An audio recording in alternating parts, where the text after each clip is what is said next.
Hi guys and welcome back to the channel. Today I've got the tank review for the brand new Warhammer 40k collab tank that's come out, and that is this Nemesis E100, which is a Mercenary tier 10 tank destroyer that's a premium, and you can get it for 22,000 gold, which is definitely far too much money for anything in this game. You should never spend 22,000 gold on anything. It's far too much. Same as it was for the Tyran, same as it was for the 268 version 5, I believe was 8, no, that might have been 18,000 gold, but that's still too much money.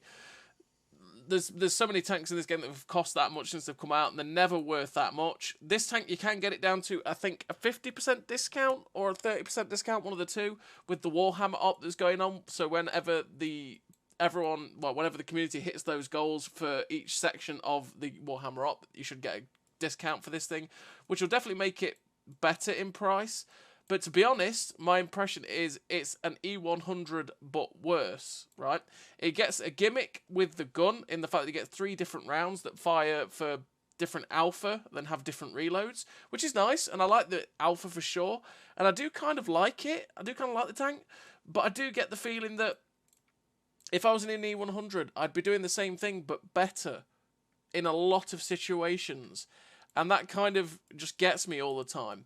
And because this is an E100, but with the Warhammer skin, and then this gimmicky gun, you are actually in an E100 that has got less armor too.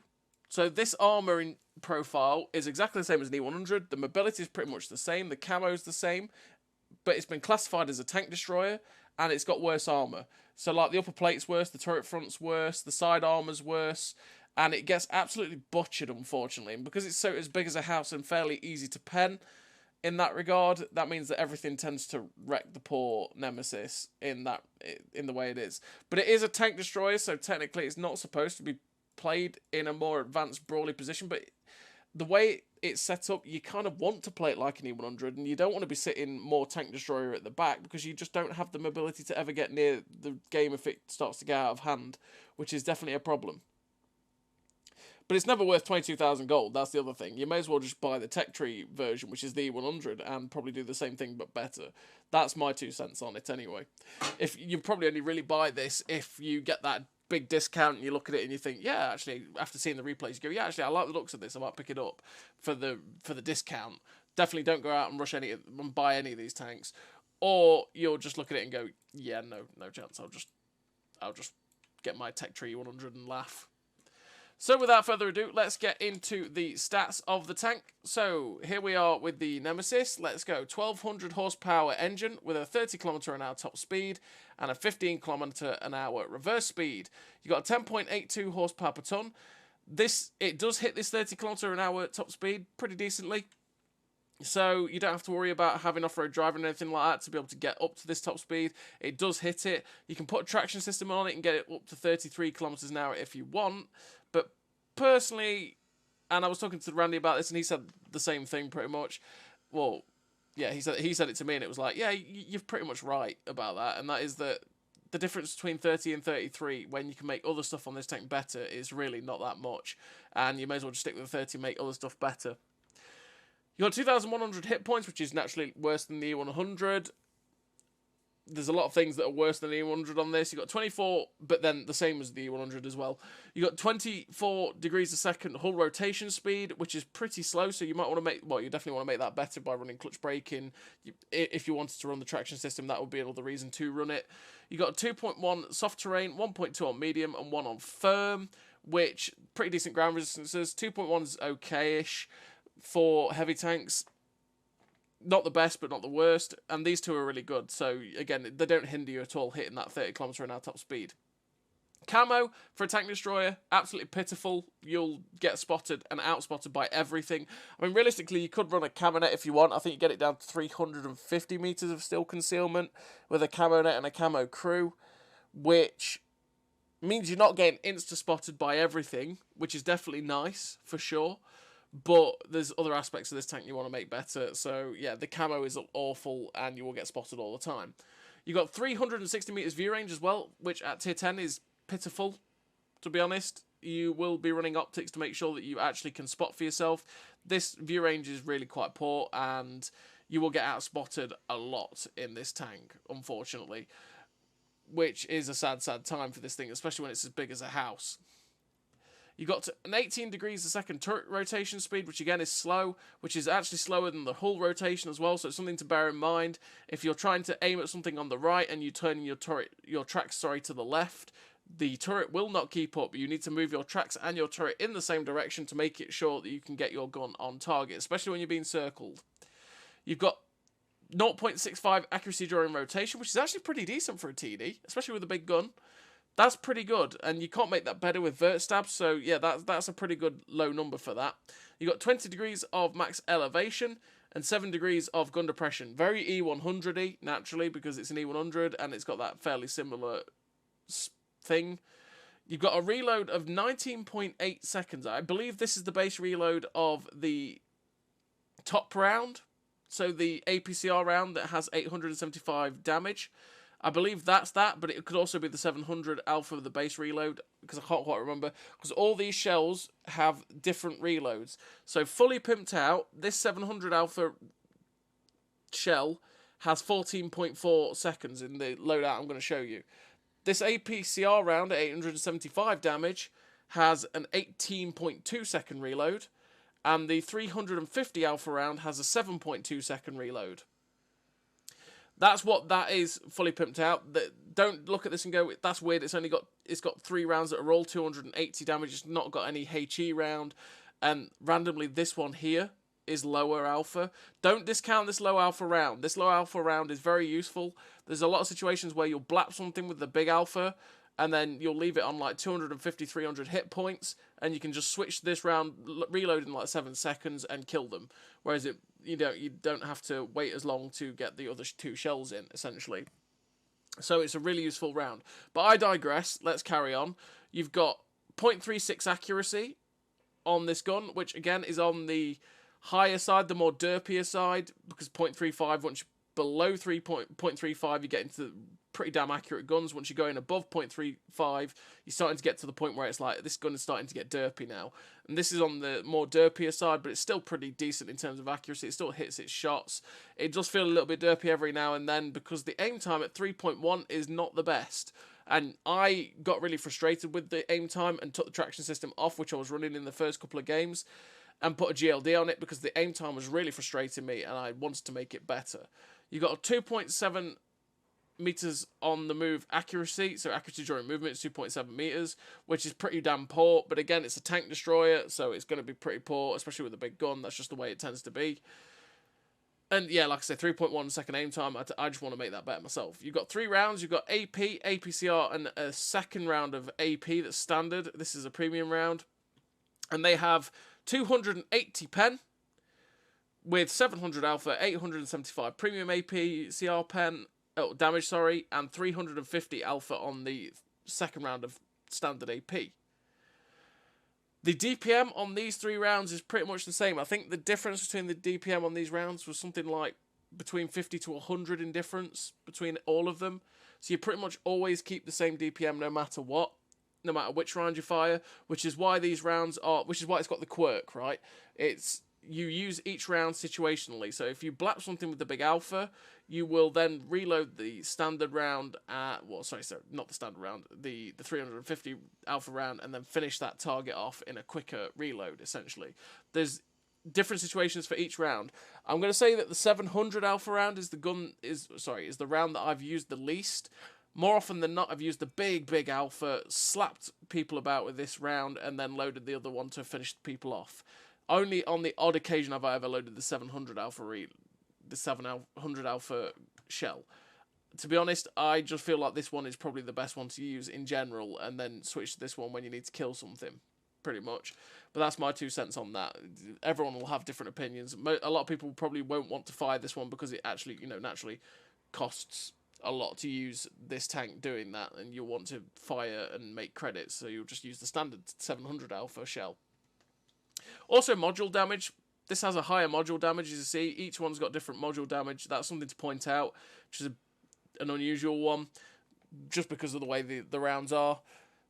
So just bear in mind that if you use the bigger shell, you're more likely to do module damage than you are with the other 2. And especially with this 350 alpha shell, you're probably less likely to do any module damage whatsoever. So let's have a quick look at the armour on this Nemesis. And as you can see, it's got 250mm of armour on the gun mantlet, which I believe is the same as the E100. You got 240mm of armour on the turret front, which is, I believe, worse than the pre-buff E100.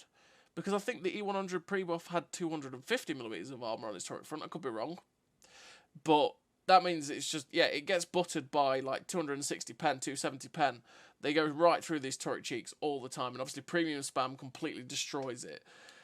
It's got 150mm of armour on the upper plate and the lower plate, which is different to the E100, because the E100 has like 200mm of armour on that upper plate, which is something to bear in mind. That means that a lot of higher pen premium rounds, like 310, 320, 330, actually go through the upper plate on this Nemesis on flat, which is something to really to bear in mind. That quite a few tanks will pen this thing through the upper plate, which is something that is alien to anyone that's driven an E100, because most of the time the E100, unless it's like made its armour flat, will bounce shells off its upper plate. It's really quite frustrating. And then in terms of the side armour, it's got 70mm of side armour, as you can see, which is worse than the E100 again. And then it's got 30mm of spaced armour on the side skirts, which is, again, worse than the E100. I'll show you the E100 in a second for comparison. This thing gets tracked and penned a hell of a lot because the side armour is so much worse. It still has 40mm of spaced armour on the tracks, but it's, yeah, it just gets absolutely tracked and wrecked all the time, which is really frustrating. It really doesn't bounce much at all off the side armour. It can side scrape still. It can still side scrape, but yeah, the likelihood that people catch you in the turret and in the side and pen them and pen the shells is really irritating. So as you can see on the E100, it's got 270mm of armour on the turret front. It's got the 200mm of armour on that upper plate as opposed to the 150 on the Nemesis. It's got 120mm of side armour instead of the 70mm of side armour that the Nemesis gets. And the side skirts are, there we go, 60mm instead of 30. So it bounces a hell of a lot more off of these sides, which is why I'm saying that the Nemesis gets penned a hell of a lot more than the standard E100, and the armour really isn't very good at all. Please don't try to rely on it ever. That's just my 2 cents. But it is a tank destroyer, so it's supposed to play a bit further back, but the way it is, because of the mobility, yeah, it does struggle with that. Anyway, let's get to the equipment. I do run Rammer, the GLD, and optics. Again, optics to be able to spot for myself. The GLD to be able to just make my aim time 12% better, because the aim time was really getting on my nerves. And the Rammer to make myself 10% better in terms of reload. And I've put the commander in the Lehman Russ. So let's put it back in the Nemesis. So as you can see, on the Nemesis, we've got Born Leader, Rapid Reload, Sixth Sense, Situational Awareness, Trap Mechanic, Steady Aim, Snapshot, Run and Gun, and Clutch Braking. So Trap Mechanic, because like I say, the side armour is far worse. It tends to get tracked and penned a hell of a lot. So I want to make sure that I can get the tracks back on quicker. Clutch Braking to make my track traverse better, because it is slow. So I want to make it just feel way nicer. And then the gun perks, naturally, because I'm a TD, I want to make sure that my gun is as good as it humanly can be, which is what you always want to do, really, for tank destroyers. So let's have a quick look at the stats of the Nemesis while it's fully pimped out. So as you can see, and this is the standard AP round here, 14.44 second reload.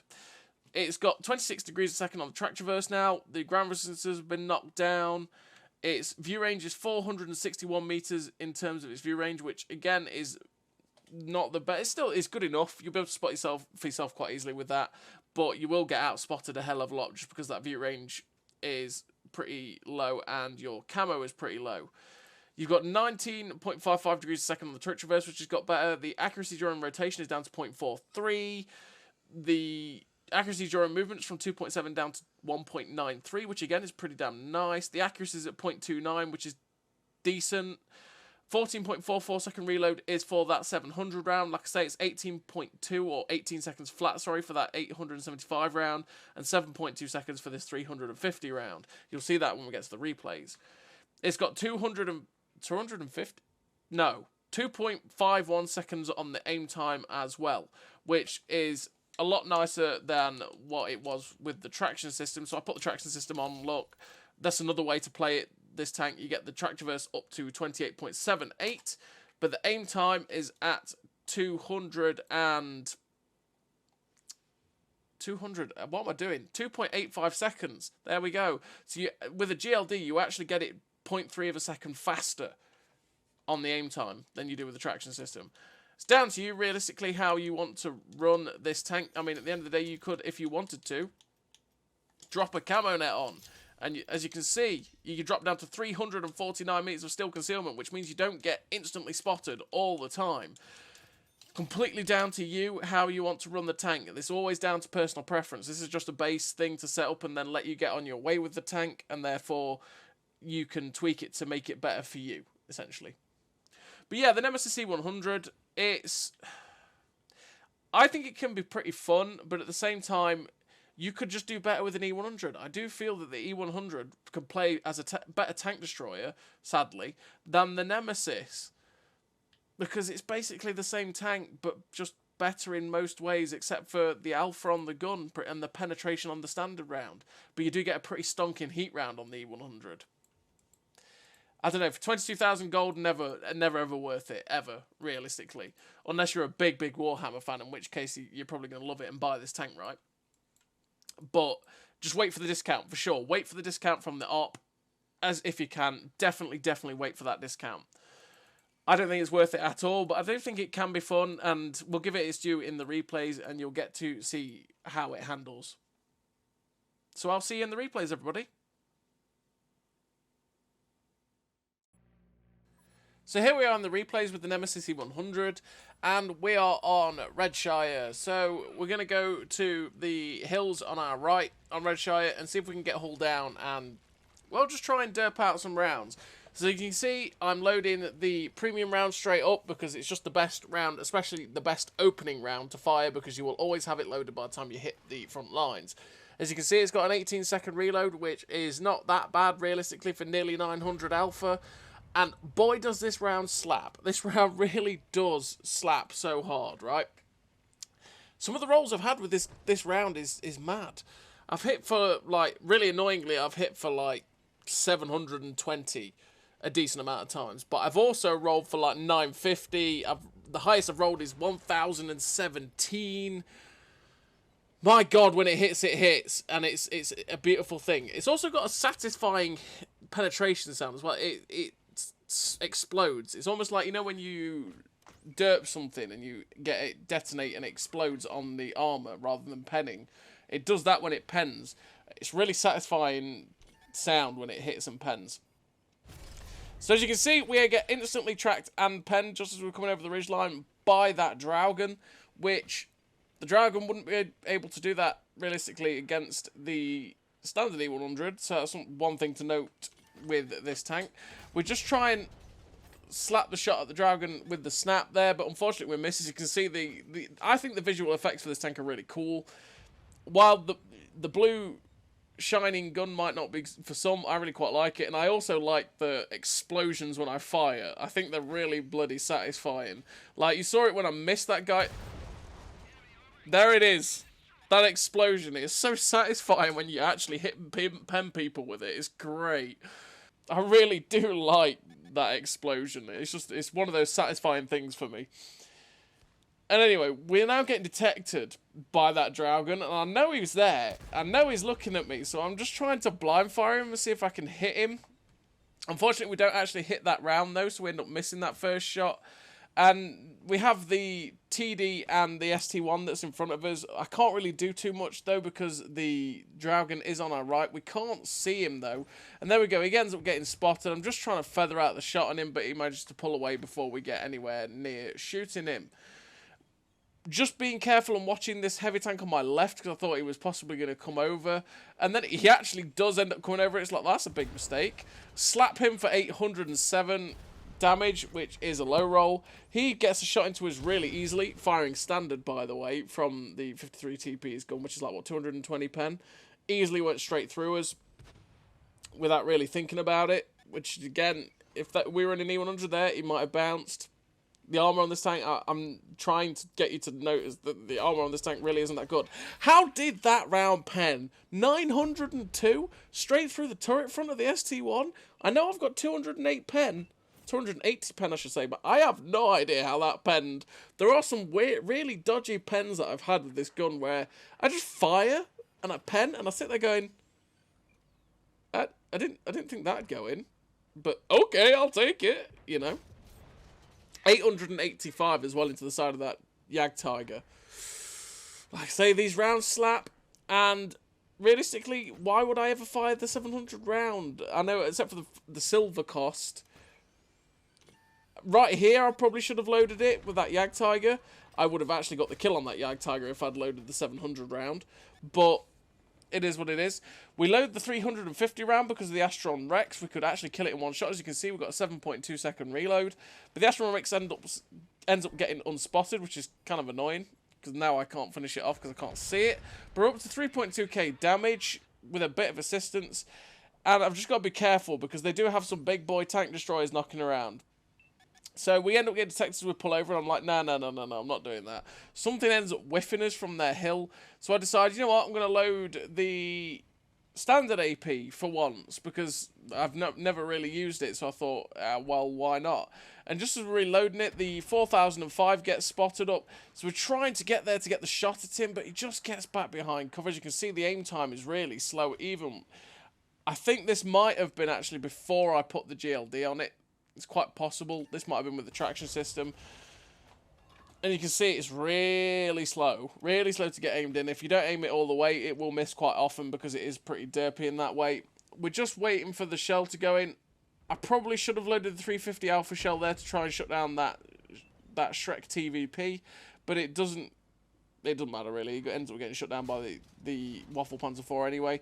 We try and pop a blind shot at the FE 4005, but we don't hit anything when we pop the shot there. I thought maybe he'd pull back into that position, but he clearly didn't. We just got to be very, very careful because there is still the two tanks on our left, as well as the guys on the hill. We end up seeing that the IS-7 is fleeing, so I'm just going to aim the shot up at this IS-7, and it actually hits. But unfortunately, it ends up bouncing, which is really, really sad, because I was hoping I'd be able to get a big pen on that guy as he crossed. And naturally, just as we fire that guy, the 4005 also pokes out and gets spotted as well. And a griller. There's also a griller on that hill, which we've got to be very, very careful of. Because both of those tanks can just laugh at our armour. And it's not going to go very well if they do decide to try and pop a shot at us.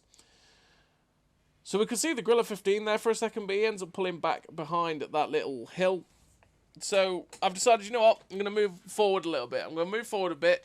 See if I can spot the 4005, see if he actually pokes up anywhere so I can get a shot at it, because it would be nice to be able to shut that guy down. Because again, if he fires AP with 310 pen, he will pen me pretty much everywhere. And there we go, he gets spotted up. We fire a shot straight in, 861. Beautiful stuff. Now we know where that 4005 is and where the griller is. I can move up safely knowing that they're not going to absolutely slap me in the side as I move up. The IS-7 is also spotted over there, so it's something to bear in mind. I want to try and move into the houses and try and move into a flanking position to get shots at these guys in the side as they are distracted with the people that are in front of them. And this way I can also keep the buildings in front of me to defend me from the Nemesis if the Nemesis E100 comes round for us. We end up spotting the griller. It's like, hello, Mr. Griller. Just as we fire, he ends up getting shut down, but we do get a little bit of spotting on him, which is decent. I'm just being careful because I was thinking the Nemesis was still alive, but he actually must have got shut down somewhere. And now we're going to poke around and see if we can get a shot at this 4005. It's like, hello, Mr. 4005. We snap the shot into his turret, but there we go. He goes straight through the upper plate. Straight through the upper plate. And, yep, we lose 1,000 hit points just like that. So we've got to be careful now. There is still the AVRE and the IS-7 somewhere. So we're going to poke around and see if the IS-7's there. It's like, oh, God, there he is. He ends up bouncing off me, which is fortunate because he could have quite easily penned us. We aim a shot at the... Because the way he ended up turning there made the pike nose face me. I thought, maybe I can pen that with the 280 pen. Unfortunately, it didn't pen. It just dinged them. But we're just going to wait for the reload now. Our two guys are charging in on this IS-7. I'm just waiting for the reload. And unfortunately, just as we get the shell in, he ends up getting back behind cover. The 268 version 5 rushes in, gets a shell into him. The CS52 Lease gets a shell into him before he dies. And I'm like, there's no point moving towards this IS-7. He's going to die before I get anywhere near it. Right? Am I going to have to get involved here? What's going on? Can you get this 268 version 5, or do I have to jump in? Is he? There we go. He killed him. It was one of those moments where it was like, this guy's dead. I'm never getting anywhere near that. Oh, maybe I should have started moving. Finished the game with 2 kills, 4.5k damage. The third class, 1250 base XP, 1143 assistance. What, 5.5k combined? Pretty decent game for the Nemesis E100. Probably the more average one that we're rotating through, where it's, you know, a decent game where you're not just getting outpaced, because that is naturally something that this tank does have a problem for, which is the same as the E100, but that would be fairly boring to watch, where you have a 7-minute game, you get one shot, and that's all you can do because the game's gone miles ahead of you. That is something that this tank will suffer from because it is slow. That you just have to live with those things, right? That some games will be very, very quick, and you will not be able to do anything. Life of a very slow tank, but everyone who's played the slow tanks in World War II will know that that is a thing that happens, and you've just got to live with it. But anyway, we're on the second game, and the second game we are on Moravanka, and on Moravanka we are going to go to the little heavy tank brawling area, because I am an E100, even though my armour is not very good compared to the E100. We're still going to go over here to see what we can do on this corner, get a little bit of a brawl going, you know how it goes. And it's encounter. So on encounter, we want to try and defend the cap, because the amount of times that you'll go to the Magic Forest, which is a good place for mediums to go, but not tanks like the Nemesis, which are really slow. The amount of times that you go there, and then you end up getting capped out because they send pretty much their whole team to the cap, it doesn't bear thinking about. It happens all the time. So as you can see, we're moving into the cap, and this E3 gets spotted in front of us. And the E3 is a fairly dangerous tank for us because, you know, we can pen his lower plate, but for the most part, we have every chance of bouncing on an E3, and the E3 will not have any chance of bouncing on us, which is, yeah, kind of awkward. The 947, the Trinity ends up driving out sideways. We slap the Trinity for 947, just waiting for the reload to go in. I'm just being careful because we have lost the Magic Forest, and they can shoot you in the rear from there. The 705A comes over, so we slap the shell in for 709 to shut down the 705A, and we're just going to keep pulling back so that we don't get shot by the E3, but the E3 ends up shutting down the Badger, and he's actually been flanked by an AVRE. That AVRE is very, very aggressive there. He could quite easily get done for that, and unfortunately we can't get any shell on that E3 because the AVRE absolutely deletes it. We try and get a shell into the cupola bar of the Death Star, but it ends up just not penning and bouncing. Somehow the Death Star bounced on the side of the AVRE. Okay. Sure. Yeah, that's fine. We're just going to decide to cut back through the middle, because you can see we're fairly... Well, it's 11-9 in terms of tanks, and they are on the Magic Forest side. They've won the Magic Forest. So what I'm thinking of, because I'm a TD, I want to get in position to start shooting them into a position where I can start snippety sniping them if I can. They are charging up the AB line, so I do want to be in a position to cut them off if I can. The Ag Tiger over there is in the open, so I was thinking, I can get up and get a shot. But unfortunately, the Ag Tiger just gets unspotted as we popped over, and then we do manage to bounce a shot for 360. So I'm just going to move over a bit further on to the other side of this ridgeline, so I'm in a better position to shoot anything that pops over. I was thinking of trying to get a shot at this AMX-30, but he's a little bit in an awkward position. And we can actually see the Conway over in the distance and the Ballsig. So we end up aiming the shot, slapping it in for 686, because we are firing the standard round at this current moment in time. I don't know why I should be firing the premium, to be perfectly honest, making higher alpha. We're just waiting for the reload. Slap it into the Ballsig there. 13.4 second reload, as you can see, with the food boost. And I started loading the 350 alpha shell so that I could finish off the Ballsig, but unfortunately they end up getting unspotted, or they're actually, just as I press A, they end up getting spotted. And a T95E6 appears on our right. It's like, oh, that's kind of awkward position you've got there. But we're loading the premium round, so we have the higher alpha again. We're up to 3,000 damage so far. Centurion AVRE crosses in the open. I was thinking, oh, maybe I could get a shot into the side of that, but I can't. Luckily, we bounced the Ag Tiger. He should be able to easily pen us, but fortunately enough, he ended up bouncing just because he's probably shooting up at us on a ridgeline. And we slapped the shell straight through his upper plate for like 900 odd. Again, a really satisfying amount of damage. That Jagdtiger's on the move now, though. The T95E6 is not paying attention to us, so now we're getting this reload in. We're going to pop over, try and get a shot into him.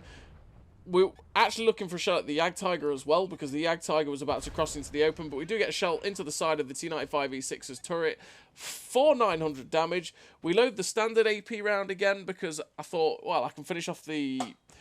If I get a good roll, I can finish off the T95E6 in one shot, but it helps me to reload faster too, which means I actually have time to get the shell in to shut down that T95E6 as he was focusing on the guys in the cap.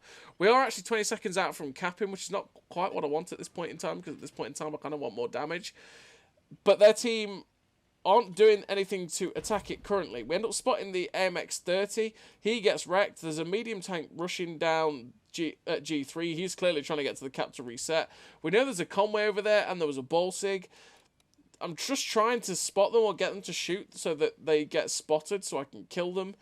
But it's not quite happening at this point in time. And you know what? I decide, because we're about to cap, screw it. I'm just going to drive out into the open and hope that I can get whatever TDs are over here to get spotted, and I can shoot them and pen them. But just as I start to do it, the guy actually gets a reset in the cap, and it's like, oh, this is kind of awkward now. I kind of wish I hadn't done this. But oh well, we didn't spot whatever the TD was over here, which is kind of awkward, so I'm thinking it's actually the Balsig that's still over here. But then TD gets spotted at the base, and it's the Balsig, and it's like, hang on a minute, you're telling me it's the Conway I couldn't see? Well, there he is. And unfortunately, the shell hits the floor because we didn't aim it all the way. But we're loading the standard AP round for 350 alpha, and we shut down the Conway because it reloads quickly in 7 seconds. And again, that's where that round can be so very helpful to use to load, when you can kill things like that. And we came third on the team with 3 kills, 5.5k damage, the 1294 base XP, 309 assistance, the second class, the high caliber. Yeah, 294 base XP. A decent game for the Nemesis as a tank destroyer there on that map. Showed what the gun can slap. Showed how you can use it pretty decently. And then we're on to the best game I've had in the tank. And this time we're on Serene Coast. But it's Serene Coast Assault. So we've got the dodgy spawns. So what I'm going to do is go to K4, K5, around that area, and try and get through those little passes there and see if I can get shots at people that sort of maraud down the 2 line for the enemy team. Well, again, we're loading the premium AP to be able to get that in and slap people for 900 alpha. Like I said, it is the best starter round. It's the best round to load at the start of the game, because the first thing you meet, you are absolutely going to slap up. To be honest, like I say, I do think it is the best round on the tank because of how high the alpha is, and for 18 seconds reload, it's really not that bad. I'd rather wait the extra 4 seconds and slap someone for an extra 200 alpha than load the 700 alpha round myself, personally. I do think this is the best round on the tank. And I do think that the other thing is the 350 alpha round is not useless. It's a very, very useful round with that 7-second reload, and has a purpose for, like I say, finishing tanks off where you need to, and where they're obviously applicable because they've got lower health. So as you can see, we've caught out this T57 Heavy. We tried to look for a shot at him, and then we got the back of his turret. We fire the shell, and we ricochet. Sadly, we ricocheted there. We took a shot that tracked and penned us. Again, like I say, it happens all the time. You do get tracked and penned all the time in the tank. And we're just waiting for the reload to go in so that we can slap a big shell in. The T57 Heavy's gone. The tank that rushed in the bat chat is gone as well. And there is a lot of the enemy tanks in front of us. We aim for the cupola on the 268 version 5, slap that shell in for 837, which is really nice. The TVP behind us is out, which I don't blame him. I'm looking at this going, I kind of want to be out too. And we're just going to back up round the corner. This is where the reverse speed is nice for this tank. And we're just backing up, and I'm looking going, I'm going to turn around and run away, but actually we've got a heavy tank coming to help me. That might help. So I'm going to look actually at this other side. Instead of coming out where I was, I'm going to come out around this other side, have a different angle on these guys as the other heavy tank goes back to where I was. That position where I was wasn't helping, and I was thinking, you know, I'm going to poke up and shoot around the side, but actually, they're attacking a lot more aggressively than I thought they were going to. So I'm going to help the 780 actually out and try and get rid of this AVRE, because it's always good to get rid of the AVRE. Just looking for a shot at his cupola. Can't quite see it. Got to be careful because he can pen the bar on top of my turret, which can be a little bit awkward if he's firing the premium. Same as he can go straight through my lower plate, which is awkward. T-54 appears, so we slap around for 834 into the T-54, which means we can actually two-shot that guy. That poor guy. He ends up pulling away. The AVRE drives out, absolutely derps the poor 780, but he doesn't pen him. So that means that we can both drive around and try and get a shot at him. So I'm just looking at it, can't pen the low plate. Let's go for the cupola. Unfortunately, we end up just doing turret damage to that cupola of the AVRE. Really sad times. But the AVRE does fire at the 780, which means I can now pull out and know we're safe. The T-54 is in a really compromised position. I was thinking, can I finish him off? Not quite. T-95 FV4201 comes rushing in behind us. We get a big shot into him for 784, which is kind of disappointing. Kind of want it to be higher than that. But I have to turn around to face this. Now the CS-59's coming in. And it's like, well, this is really awkward. And he, again, on the snap, tracked and penned us really easily. It happens so much. But the CS-59 pulls away. And we get the shot in to shut down the T-95 FV4201. We load the 350 alpha round to knock this CS-59 down into a one-shot for our 700 alpha round. Again, this is round management because I shot him with a 350 damage round to make sure that he was going to be a one-shot for this 14-second reload. And we shut down the CS-59. We're up to 4k damage with a little bit of assistance. As you can see, the armor didn't really hold up very well at all in that situation. We've ended up losing most of our hit points. We've got 628 health left, and it's 10-7. They're pushing our guys on the other flank. There's still this heavy tank at G5. I'm going to poke around to see if I can try and help them out with him, but the I-7 does end up getting shut down. So what I'm actually thinking of doing is, because the enemy team is pushing our guys at D7, I'm going to take up a more defensive position to become a tank destroyer, which is technically the role of the tank, right? Because from here, over here, I can actually shoot and help people, like this E75. If they push round at C8, I can shoot them quite easily as they give me their side. And as you can see here, I can shoot this QL as he's trying to pressure the E75. We get a big round into him. Load the 350 alpha round because I know I can finish off that QL if I hit him. But then a Waffle E100 drives around the corner and it's like, well, don't mind if I do. We get a shell into him. We're going to keep the 350 alpha round in case the QL gives us a shot. But then I think, you know what? Nah, I'm going to load the 700 alpha round so that I can pen the TNH or the AVRE if they decide to yell around at our medium tanks. And we're just going to play this tank destroyer role. We're just going to wait to see if we can support, because I'm expecting the QL to maybe drive around the corner. Or, realistically, now that that medium tank is alone over there in the distance, you can see what these two guys are thinking, right? They are going for this man. The AVRE is clearly gunning for this medium tank that is alone. So we've got the 700 alpha round in. We're just going to make sure he gives us the right shot. And we slap the round in for 731. We load the 350 alpha round now to make sure that we can finish off that guy if we need to. But the QL ends up driving round instead. And it's like, well, I could shut down the AVRE. But yeah, okay, I'm going to help my dude out. We snap the shot in, shut down the AVRE. And again, the reload for 350 alpha at 7.2 seconds is really not that bad. Unfortunately, we end up bouncing the shell on the side of the QL, but we're loaded again, and he ends up driving out, giving us a shot into the back of him, and we shut down that QL. Like I said, the 350 alpha round for 720 is pretty damn nice to use. It's pretty damn useful. We finished with the victory, 4 kills, 6.3k damage, a little bit of block, 63 assistance, the second class, the sniper medal, the high caliber, 1493 base XP. A pretty damn nice game for the Nemesis. This tank is going to be a pretty difficult one to ace for the first day or two because it is using the statistics from the Tyrann, which naturally means it's pretty high base XP and MOE requirements. But yeah, the Nemesis, it's not worth 22k gold at all. You may as well just buy an E100 or just wait for the discounts from the Warhammer op. So as always, everybody, thank you very much for watching. I'll see you next time.